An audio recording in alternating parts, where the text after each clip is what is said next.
నమస్తే, welcome to our channel. నేను ప్రియా కౌశిక్. ప్రస్తుతం మనతో పాటు గణపతి దత్తాత్రేయ ఉపాసకులు, ప్రముఖ జ్యోతిష్యులు మురళీధర్ శర్మ గారు ఉన్నారు. వారితో మాట్లాడదాం. నమస్కారం గురుగారు. మహాదేవ్. గురుగారు, ఇప్పుడు ఒక్కొక్కసారి ఒక్కొక్క ఇబ్బంది వస్తూ ఉంటుంది. సంవత్సరానికి ఒక ఇబ్బంది అనుకోవచ్చు, రోజుకు ఒక ఇబ్బంది అని కూడా అనుకోవచ్చు. అయితే మీలాంటి వాళ్ళ దగ్గరికి వెళ్ళినప్పుడు ఏమంటూ ఉంటారంటే గ్రహాల అనుకూలం లేదు అని అంటూ ఉంటారు. జస్ట్ ఈ మాట అనేస్తారు, వదిలేస్తారు. కానీ మాకు ఏ గ్రహాలు ఏంటి, ఏం నడుస్తుంది అనేది క్లియర్గా దాని గురించి క్లారిటీ తెలీదు. అలాంటప్పుడు ప్రతి ఒక్కళ్ళకు కూడా ఏదో ఒక గ్రహం అనుకూలత అనేది ఉండదు కదా. మరి అలాంటి వాళ్ళు ఏమన్నా చేసుకోవాల్సిన రెమెడీ ఉందంటారా? తప్పకుండా అమ్మా.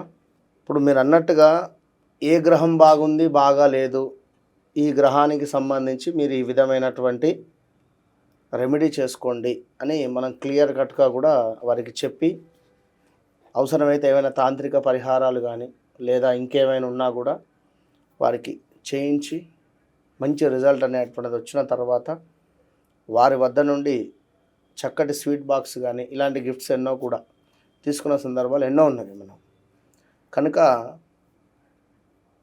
ఏ గ్రహానికి సంబంధించి ఇప్పుడు ఇవాళ ఈరోజు మనం ఈ ఇంటర్వ్యూ చేస్తున్నామన్నా, ఈ రంగులో నేను ఈ యొక్క డ్రెస్ వేసుకున్న ఏ సమయానికి మీరైనా నేనైనా అంటే ప్రతిదీ కూడా గ్రహాల యొక్క ఇంపార్టెంట్ అనేటువంటిది ఖచ్చితంగా. గ్రహాల యొక్క చూపు కానీ వాటి యొక్క ఇంపాక్ట్ బోలెడు ఉంటుంది, ఎవరు నమ్మినా నమ్మకున్నా. కనుక ఇప్పుడు కొందరు ఒక జబ్బుతో బాధపడేటువంటి వారు తరచూ ఒక డాక్టర్ దగ్గరికి వెళుతూ ఉంటే వారి ఆ బాడీకి సంబంధించినటువంటి ఇలాంటి డిసీజ్ ఉంది, ఈమెకు ఏ కాలంలో ఏ విధమైనటువంటి ఇబ్బంది వస్తూ ఉంటుంది అనేది ఒక డాక్టర్కు తెలిసిపోతుంది. ఒక 10 years వారితో ట్రావెలింగ్ చేస్తూ ఉంటాయి. అదేవిధంగా వన్స్ ఒకసారి చార్ట్ అనేది ఓపెన్ చేసి చూసిన తర్వాత గతంలో ఏమిటి, ప్రజెంట్ ఏమిటి, రేపు ఏమిటి అనేది కళ్ళకు కట్టినట్టుగా మనకు అర్థమైపోతుంది. అది కేవలం ఎస్పెషల్లీ అమ్మవారి సాధననా లేదా యొక్క సబ్జెక్టా. కనుక ఎవరికైనా కూడా మంచి రెమెడీస్ చెప్పైతే మనము వారిని కొంచెం ఒక మెట్టు ఎంతో కొంత పైకి ఎక్కించేటువంటి పరిస్థితి. మళ్ళీ అందులోకి మైత్రేయ ముహూర్తము ఇలా వారి అప్పులు కానీ కొన్ని సమస్యల నుండి కానీ ఎంతో అద్భుతంగా కూడా ఉపయోగపడుతూ ఉన్నవి అనడంలో ఎలాంటి అతిశయోక్తి లేదు. మైత్రేయ ముహూర్తం నిజంగా మీరు చెప్పిన తర్వాతే అందరికీ అవగాహన వచ్చింది. అది కాకుండా నిజంగా జెన్యూన్ రివ్యూస్ కూడా ఎంతో మంది మెయిన్ ముఖ్య సమస్య ఏంటంటే ఆర్థిక సమస్య. ఆర్థికంగా బాగుంటే అన్ని విధాలా బాగుంటాం. సో దానికి మీరు ఒక మంచి పరిష్కారం చెప్తూ మాకు వీడియోస్ చేస్తూ ఉన్నారు ఇప్పటిదాకా. ఇక్కడ ఇప్పుడు ఈ వీడియోలో ఏమిటి అంటే అంతకు మించినటువంటి పరిహారము, కేవలము రూపాయి ఖర్చు లేనటువంటిది. మీరు ఇంట్లోనే ఒక 15 నిమిషాలు టైంను కేటాయించుకొని మీరు ఈ రెమెడీ చేసి మీరు వెళ్ళిపోండి. ఎవరైనా చేయొచ్చు. ఎవరైనా గత వీడియోలో నవగ్రహాలకు సంబంధించి ఒక అద్భుతమైనటువంటి వీడియో చేశాను నేను. సూర్యుడు సో తండ్రితో ప్రేమగా ఉండాలి, తండ్రితో రోజు మాట్లాడాలి. చంద్రుడు అమ్మ తల్లితో ఎక్కువగా మాట్లాడుతూ, ఎవరు అయితే తల్లి మీద కోప్పడుతూ చిరాకు పడుతూ మాట్లాడతారో వారికి ఎలాంటి ఇబ్బందులు వస్తాయో కూడా వీడియోలో చెప్పాను. నీటిని ఎక్కువగా కూడా వృధా చేయొద్దని చెప్పిన. దాని తర్వాత మన ఆలోచన విధానము మనం ఎప్పటికప్పుడు మార్చుకుంటూ పాజిటివ్ వైపుగా ఉండాలి. అండ్ మన తోబుట్టువులు ఎవరైతే ఉన్నారో వారి సొమ్మును మనం తినకుండా వారితో ప్రేమగా మాట్లాడుతుండడం వల్ల కుజునికి సంబంధించిన ఇంపాక్ట్ ఉంటుంది. మన మాటా విధానం ఎంతో ప్రేమగా, ఎంతో ఆప్యాయంగా, అద్భుతంగా మాట్లాడాలి. ఇంకా మాట్లాడితే అయిపోవు అనే విధంగానే మనం ఉండాలి. కానీ ఏంట్రా అయ్యమ్మ వీని మాటలు భరించలేకపోతున్నా అనే విధంగా ఉండకూడదు. చదువు చెప్పేటువంటి సార్లను కావచ్చును, టీచర్లను, పూజ్యులను ఎప్పటికప్పుడు గౌరవిస్తూ ఉండాలి అని చెప్పడం జరిగింది. దీని తర్వాత ప్రతిరోజు బీ స్మైల్, నవ్వుతూ ఉండండి, శుక్రుడు యాక్టివేషన్ అవుతాడు. ఒకరి నవ్వుకు మనం కారణం కావాలి. అలా అని ఇక పిచ్చి నవ్వుడు కాదు, అంటే చెప్తున్నా బీ స్మైల్, మంచి మంచి మనసుతో ఉండండి అని చెప్పాను.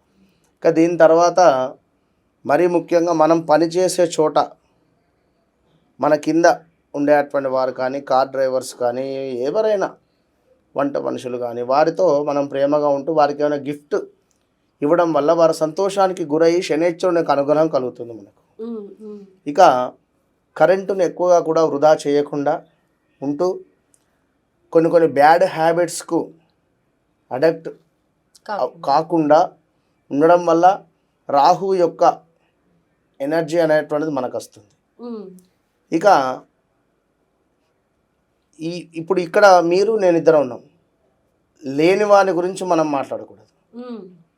సో మన వెనకాల కావచ్చును, మీరు ఎవరితోనైనా కూడా పలానా వ్యక్తి వేస్ట్ అని కానీ, పలానా వ్యక్తి గురించి అనేటువంటిది కానీ, ఇలా వెనకాల మాటలు మాట్లాడడం వల్ల కేతు యొక్క ఎనర్జీ మనకు డౌన్ఫాల్ అవుతుంది. ఓకే, మూడో వ్యక్తి గురించి అనవసరంగా వాళ్ళు లేని సమయంలో మాట్లాడకూడదు. ఇలాంటివి ఇంట్లోనే మనం ఉన్నవి, మన ఇంట్లోనే ఇన్ని రెమెడీస్ చెప్పి ఉన్నా. సో ఇవాళ ఒక్కటే ఒక దీపారాధన, దీపం, కేవలం ఒక దీపం వెలిగించడం వల్ల, రోజు మీరు వెలిగించేటువంటి యొక్క దీపం వల్ల ఎంతటి ఎనర్జీ ఫామ్ అవుతుంది అంటే, దీపం ఏదో వెలిగించి వెళ్ళిపోకూడదు. దీపం వెలిగించి ఒక్క 10 నిమిషాలు ఆ దీపం ముందు కూర్చొని ఓం నమ శివాయ కానీ, ఓం నమో భగవతే వాసుదేవాయ కానీ, ఆంజనేయాయ నమః ఏది ఉంటుంది మీ మనసుకు ఏది నచ్చుతుంది ఒక 108 నిమిషాలు చదువుకొని, 3 అంటే మనకు ఉండేటువంటి యొక్క 3 కోట్ల మంది దేవతల అనుగ్రహం మనకు లభించింది అనేటువంటి విధంగా ఊహించుకోండి. ఓకే, మీరు ఎవరినైతే ఆంజనేయాయ నమః అనుకుంటున్నారో స్వామివారు అక్కడ కూర్చున్నట్టుగానే మీరు భావన చేసుకోండి. ఓం శ్రీ అయి నమః అంటే లక్ష్మీదేవత అక్కడ కూర్చున్నట్టుగా, దీపం మీద పెట్టిన దీపం కాదు, అక్కడ ఆంజనేయ స్వామికి మీరు రమ్మని అక్షింతలు వేశారు. మనకి ఇష్టం ఉన్న భగవంతుడే అక్కడ ఉన్నట్టుగా భావించాలి.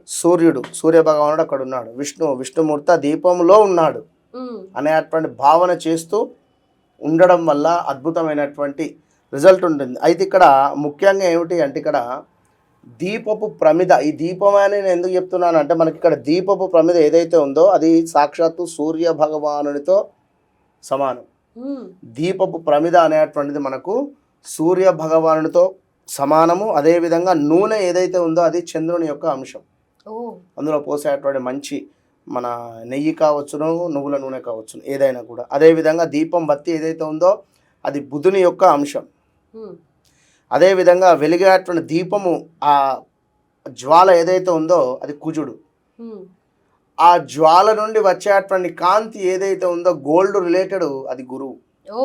విన్నారా? అదేవిధంగా దీపం నుంచి వెలువడేటువంటి కిరణాలు ఏవైతే ఉన్నాయో అది శుక్రుడు.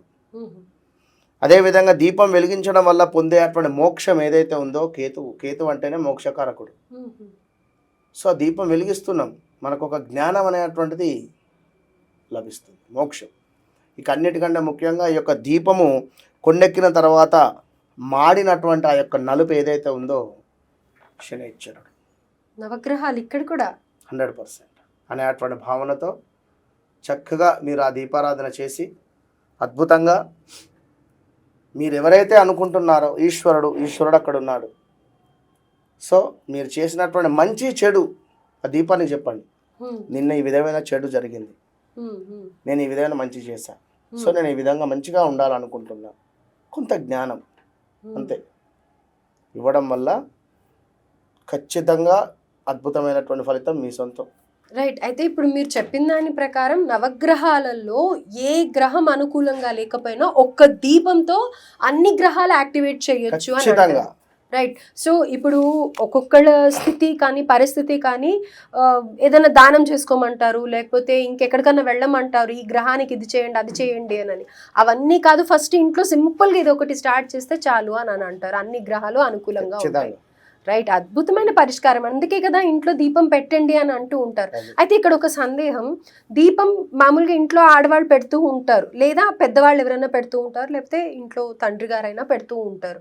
వాళ్ళు పెట్టారు కదా ఇంకా మేము ఎందుకులే అని అనుకోవచ్చు, లేకపోతే ఇంకొకటి పెట్టచ్చు అంటారా? ఎవరిది వారు వెలిగించండి. నాకు ఇది కూడా అత్తా కోడలకు సంబంధించినటువంటి ఇష్యూ. కోడలు దీపం పెడితే ఆ దీపాన్ని తీసేసి అత్త దీపాలు పెట్టినటువంటి సందర్భం కూడా ఉంది. నేను ఇంట్లో అత్తయ్యను నువ్వు ఎట్లా పెడతావు నేను ఉండంగా అనేటువంటి ధోరణి. అత్తగారిది. సో కోడలు భయపడిపోయి నేను ఎందుకు దీపారాధన చేయాలన్నట్టుగా ఊరుకున్నటువంటి సందర్భాలు.